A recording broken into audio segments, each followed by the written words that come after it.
प्रयत्न केला होता, त्यांना आयुष्यातनं कायमचा उठवण्याचा प्रयत्न केला होता।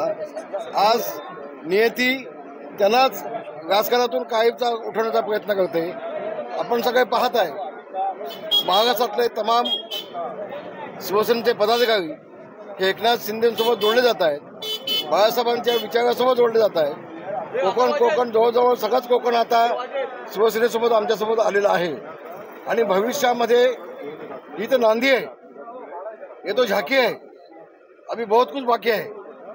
भविष्यामध्ये आपण पाहाल महाराष्ट्रामधले अनेक प्रमुख नेते हे शिवसेनेमध्ये प्रवेश करतील आणि तुम्हाला आणखी एक 7-8 महिने काही आमदार जे आहेत सोबत त्यांच्या ती वाट पाहतील। थोडी त्यांना देखील पर्याय नाही, त्यांचा देखील मतदारसंघाचा विकास व्हायला हवा आहे आणि म्हणून त्यांना देखील शिवसेनेमध्ये यायला लागेल।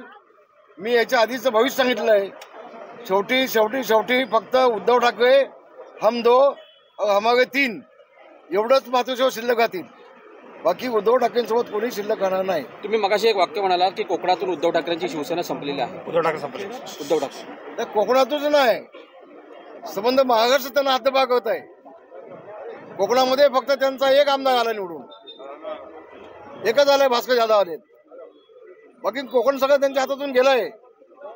कोकण हा शिवसेनेचाच आहे, भगव्या झेंड्याचाच आहे, बाळासाहेबांचाच आहे आणि आता कोकणाने पूर्णपणे उद्धव ठाकरे हद्दपार केलेला आहे।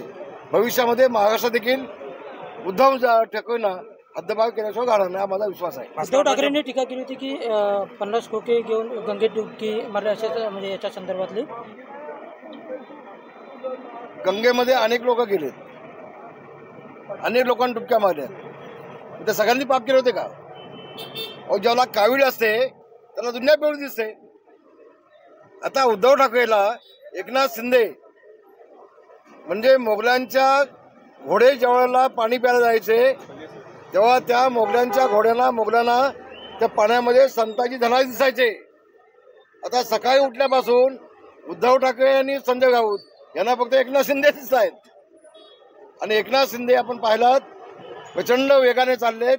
विकास हा एकच ध्येय घेऊन चाललेत, विकास हेच माझं काम ही भूमिका घेऊन एकनाथ शिंदे चालले। यांना फक्त खोटे आरोप करायचे, बदनाम करायचे एवढंच कार्यक्रम त्यांच्या शिल्लक आहे सध्या। पण सध्या जर बघितलं तर सामनामधून देवेंद्र फडणवीस यांचं त्यांची भूमिका अशी आहे, काट्यानं काटा काढायचा।